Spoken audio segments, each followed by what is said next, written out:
ان کو دھمکی میں کالز آتی ہیں، بلکہ اس کے ساتھ ساتھ جو کوششیں پاکستان کی اسٹیبلشمنٹ کے ساتھ ہو رہی ہیں، لوگوں کا یہ خیال ہے کہ اسے سبوتاج کرنے میں ان تمام ٹویٹس کا ہاتھ ہے۔ اب سوشل میڈیا کا یہ رول جو ہے، اور خان صاحب نے جس پہ جواب نہیں دیا اور باہر سے جواب آ گیا، یہ ایک طرف۔ لیکن ویورز، وجہ کیا بنی کہ ایک ایسی کمیٹی جس کا مقصد ہی یہ تھا کہ پاکستان کے حالات کے حوالے سے دنیا کو بتایا جائے، امریکہ میں خاص طور پہ جو لابنگ لوگ کر رہے ہیں ان میں سے یہ شخصیات آپ کو نظر آئیں گی، اور پاکستان کے اندر جو اس وقت انسانی حقوق کی خلاف ورزیاں ہو رہی ہیں، اسے انٹرنیشنل لیول پر اٹھایا جانا تھا اس پلیٹ فارم کے ذریعے۔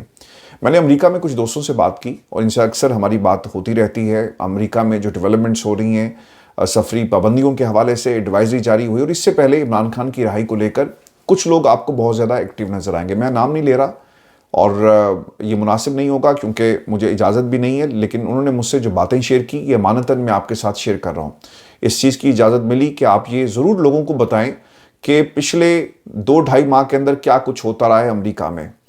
اب جب یہ سوال پوچھا گیا کہ کمیٹی کیوں تشکیل دی گئی، تو انہوں نے بتایا کہ جناب یہ کمیٹی کا باقاعدہ استحقاق تھا، یہ ڈیوٹیز تھی اور ہم یہ کام کر رہے تھے۔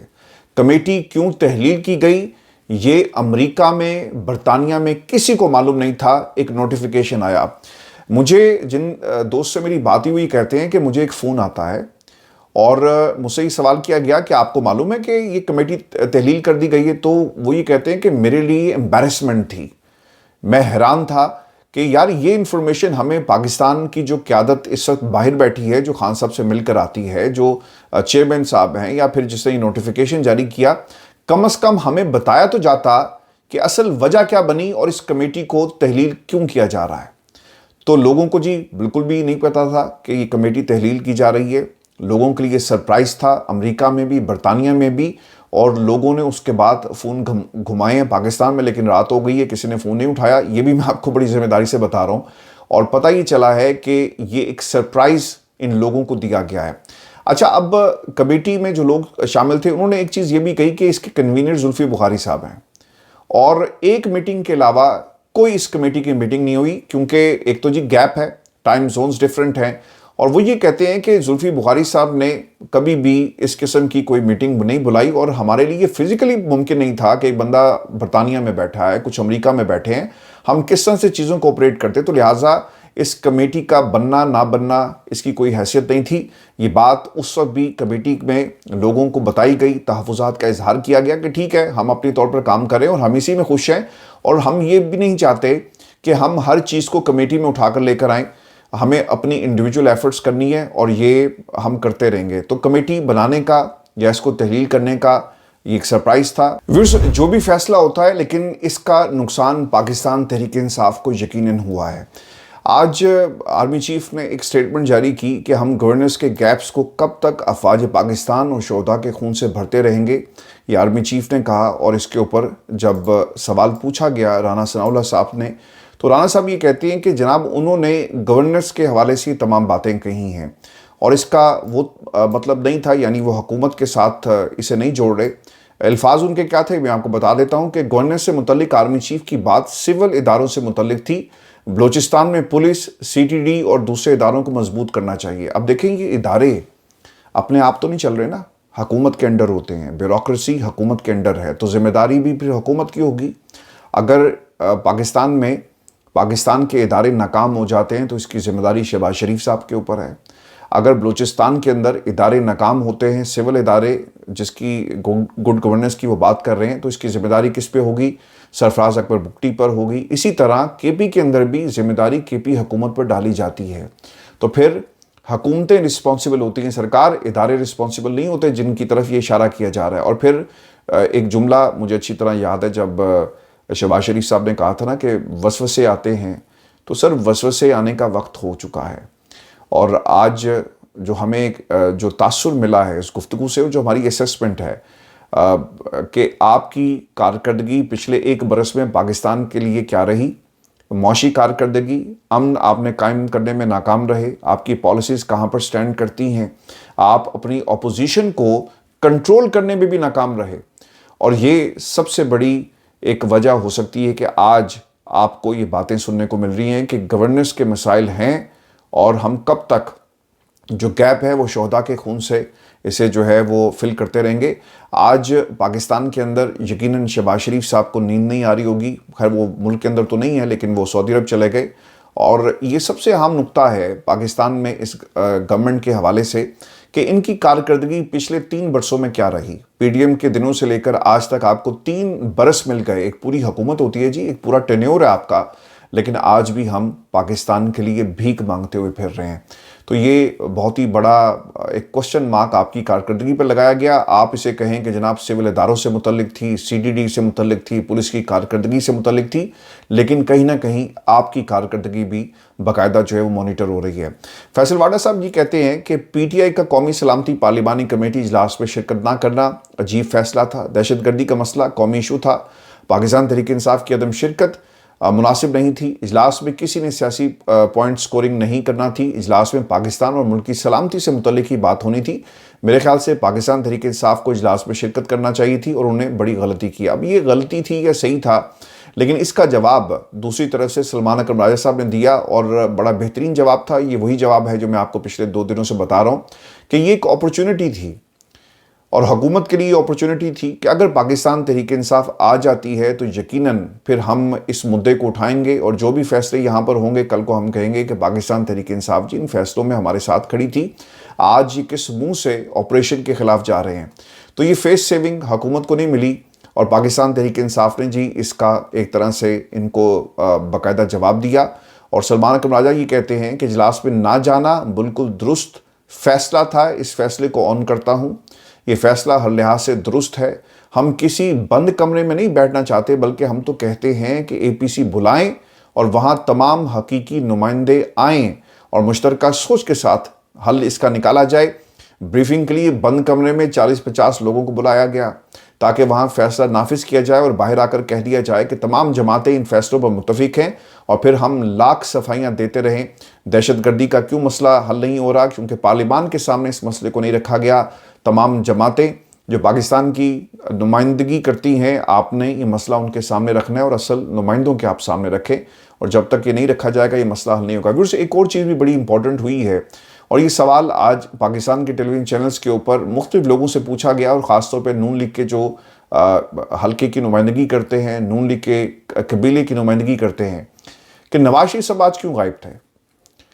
ایک ملک کا وزیر اعظم جو 3 دفعہ وزیر اعظم رہ چکا ہے، آپ نے اسے کس کام پہ لگا دیا کہ جاؤ جا کر آثار قدیمہ کو ہینڈل کرو؟ اور پاکستان کے اندر ایک انتہائی اہم مسئلہ چل رہا تھا. اگر آپ عمران خان کے اوپر تنقید کرتے ہیں، بھائی وہ تو جیل کے اندر ہے، آپ اسے آج نکال دو، وہ تمہارے تمام مسائل جو ہیں اس کا حل نکال دے گا.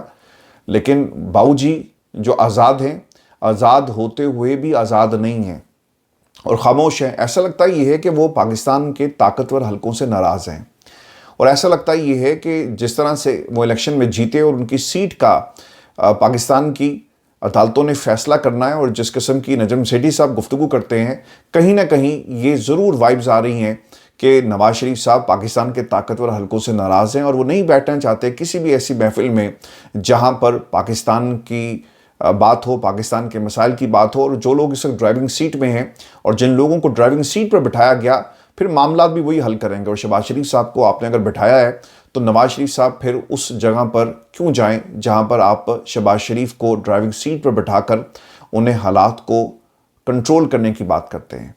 تو کہیں نہ کہیں جی ناراضگی ہے، اور باؤ جی ناراض ہیں سسٹم سے، لوگوں سے، اس لیے آپ کو وہ نظر نہیں آئے.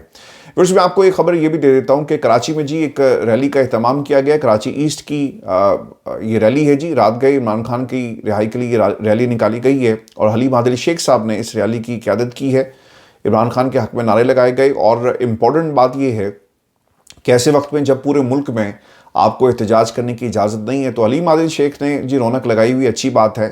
ایٹ لیسٹ یہ آواز کراچی سے ضرور آ رہی ہے. آج نواز شریف صاحب کی جو وہ لاپتہ ہوئے، یا آپ جو مرضی سے نام دیں، یہ سوال رانا احسان افضل صاحب سے جی کیا گیا کہ نواز شریف کہاں تھے اور آپ کی جماعت نے انہیں لوک ورثہ کیا سربراہ بنا دیا، دہشت گردی پر قومی اسمبلی نہیں آ سکتے. تو رانا احسان افضل صاحب نے یہ جواب دیا جی کہ نواز شریف کی جماعت کے شہباز شریف، مریم نواز اور وزراء موجود تھے تو ان کی کوئی ضرورت نہیں تھی. اس کے ساتھ ساتھ رانا ثناءاللہ سے بھی سوال ہوا تو انہوں نے کہا جی کہ وہ ہوتے تب بھی ٹھیک تھا، وہ نہیں ہے تب بھی ٹھیک ہے، اور ان کی نمائندگی آبویسلی مریم نے کی ہے، وزراء نے کی ہے، ان کی جماعت وہاں پر موجود تھی تو ان کا آنا ضروری نہیں تھا۔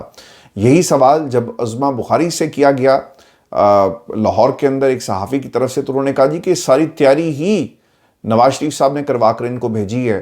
تو یہ ہماری پاکستان کی وہ جماعت ہے جو پاکستان کی سب سے بڑی جماعت ہونے کا دعویٰ کرتی ہے، اور حکومت کے اندر یہ جو کام کرتے پھر رہے ہیں، ان کے پاس یہ حکومت چلانے کا مینڈیٹ نہیں ہے اور گفتگو کرنے کا بھی مینڈیٹ نہیں ہے۔ ان کی اگر آپ گفتگو اٹھا کر دیکھیں تو آپ کو پتہ لگ جائے گا کہ ان کے پاس دلیل نہیں ہے کہ اپنے کسی بھی کارکردگی کو یہ جسٹیفائی کر سکیں۔ میں ویورز آپ کو یہ خبر بھی دے دوں کہ پاکستان کے اندر سوشل میڈیا پر جی ایک تو کریک ڈاؤن ہو رہا ہے، اور خبر کے مطابق کچھ لوگوں کے خلاف یہ جو کیسز ہیں جی وہ دائر کیے گئے ہیں پیکا ایکٹ کے تحت، اور پیکا ایکٹ کے تحت مقدمات میں تیزی آ رہی ہے جی۔ مریم نواز آرمی چیف اور حکومت کے خلاف سوشل میڈیا پوسٹ پر راولپنڈی میں ایک شخص کو گرفتار کیا گیا۔ ملزم نے نفرت انگیز مواد شیئر کیا تاکہ عوام کے اندر حکومت کے لیے نفرت پیدا ہو اور حکومت اپنا اعتماد کھو بیٹھے۔ اگر لوگ ویسے ہی حکومت سے نفرت کریں اور آزادی اظہار میں آپ کو یہ لوگ اس چیز کو اسٹیبلش کرتے ہوئے نظر آئیں کہ ہمیں اس حکومت سے نفرت ہے، تو کیا ان کے اوپر بھی مقدمہ درج ہوگا؟ کیونکہ مسئلہ یہاں پر یہ ہے کہ کوئی شخص اگر ٹویٹ کرتا ہے حکومت کے خلاف اور حکومت کی کارکردگی کو وہ ایکسپوز کرتا ہے تو اس کے خلاف بھی یہ قانون اسی طرح استعمال ہوگا۔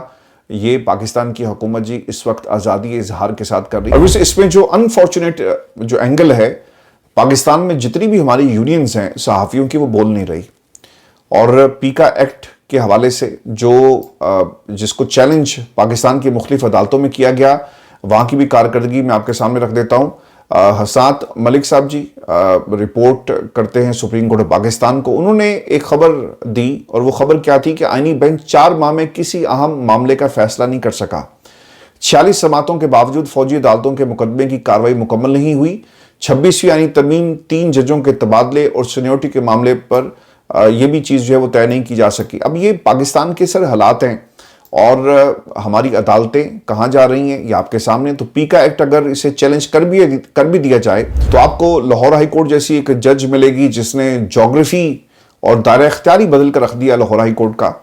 تو یہاں پر سر کچھ بھی ہو سکتا ہے۔ خان صاحب کی درخواستیں، بلے کو واپس لینے کے معاملے کو بھی دیکھا جائے، جتنے بھی معاملے ہیں خان صاحب کے سپریم کورٹ پاکستان میں، انہیں لگایا نہیں جا رہا۔ خواجہ آصف صاحب کی جی آج گفتگو بڑی امپورٹنٹ تھی، اور انہوں نے کچھ باتیں کہیں، اس کا جواب بھی آپ کے سامنے رکھ دیتے ہیں۔ خواجہ صاحب یہ کہتے ہیں کہ تحریک انصاف والے تحریک طالبان پاکستان کے حلیف ہیں۔ پی ٹی آئی نے باقاعدہ بیان دیا کہ ہم مساجد، علماء کرام، سیکیورٹی فورسز اور معصوم عوام پر حملہ آور فتنہ الخوارج کے خلاف کسی بھی ایکشن کے مخالف ہیں۔ عمران خان کے دور میں تحریک طالبان پاکستان کو واپس اس لیے لایا گیا تاکہ ایک نجی ملیشیا قائم کی جا سکے، اور نیشنل ایکشن پلان پہلے سے موجود ہے، اسے صرف بحال کیا جا رہا ہے۔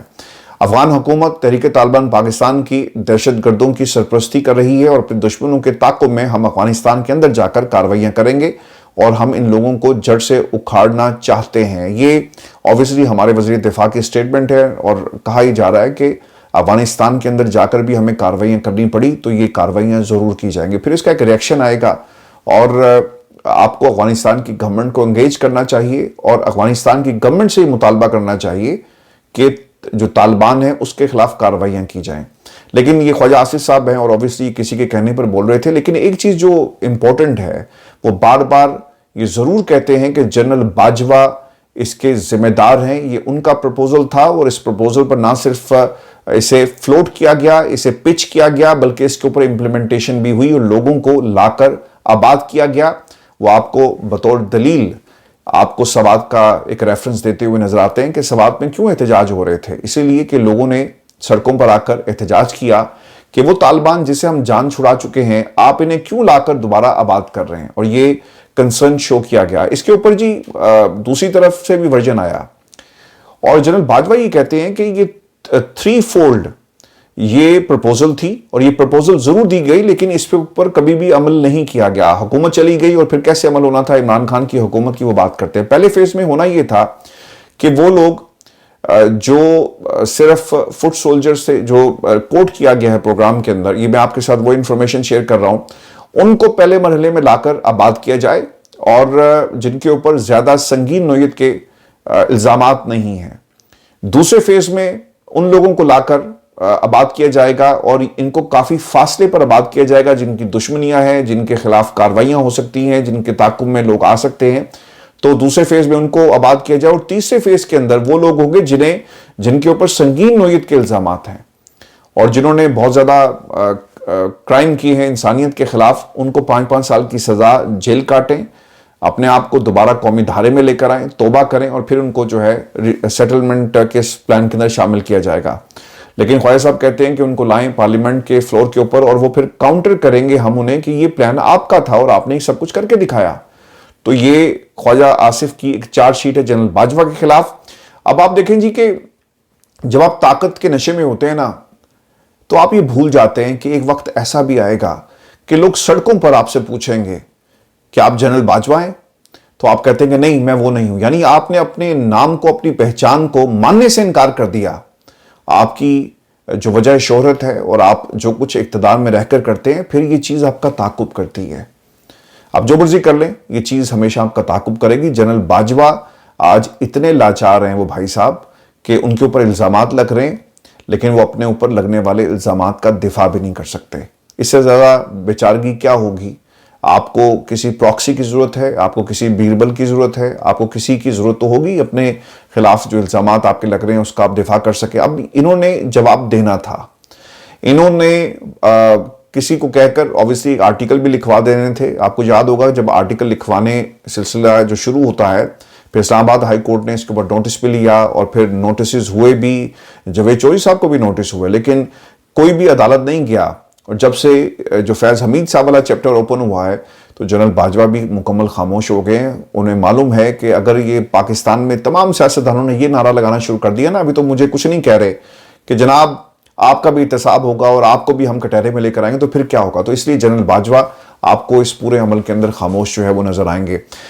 پاکستان میں یہ جو لوگوں کو پکڑا جا رہا ہے، اس حوالے سے حبیب اکرم انہوں نے ایک بڑی زبردست بات کی۔ اوبیسلی وہ بھی پاکستان کے اندر شکار ہوئے ہیں کچھ ایسی قوتوں کا جو سچ بولنے والوں کو ہمیشہ کے لیے خاموش کروانا چاہتے ہیں، یا پھر وہ چاہتے ہیں کہ سچ ان کی مرضی کا بولا جائے۔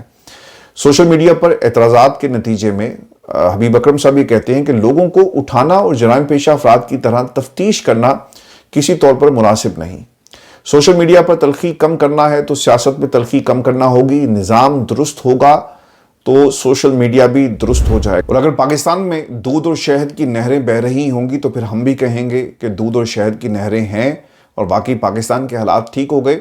ہمیں سر جو نظر آتا ہے ہم نے وہی بیان کرنا ہے، کسی کو پسند آئے یا نہ پسند آئے، یہ سلسلہ اسی طرح جاری رہے گا۔ 10 ڈاؤننگ اسٹریٹ کے باہر جی احتجاج ہوا ہے، اور امریکہ نے جو کچھ یمن میں ہوا، اور پھر اس کے ساتھ ساتھ اسرائیلی فضائیہ کی طرف سے جو غزہ کی پٹی میں جو حملے کیے گئے ہیں، اس کے خلاف یہ احتجاج تھا، اور یہ احتجاج آنے والے دنوں میں مزید تیز ہوگا، کیونکہ 300 کے قریب اموات جو ہیں وہ ہو چکی ہیں، لوگ شہید ہوئے، اور امریکہ اس کو انڈورس کرتا ہے کہ جناب ہمارے کہنے پر ہی سب کچھ ہوا۔ تو ویورز یہ اب مسلمانوں کو سوچنا پڑے گا، یہ پاکستان کو بھی سوچنا پڑے گا کہ ہماری پالیسیز کیا ہیں، ہم نے پاکستان کے لیے کیا ہماری پالیسی ہوگی، اور ہم اپنے ملک کو اور اس کے حالات کو کیسے بہتر بنا سکتے ہیں۔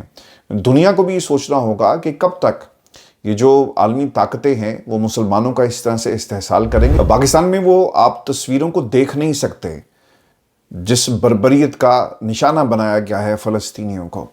بس یہ ہماری آج کی نشست تھی۔ اپنے کمنٹ ضرور بھیجیے گا، چینل کو سبسکرائب کرنا مت بھولیے گا۔ اجازت دیجیے، اللہ نگہبان۔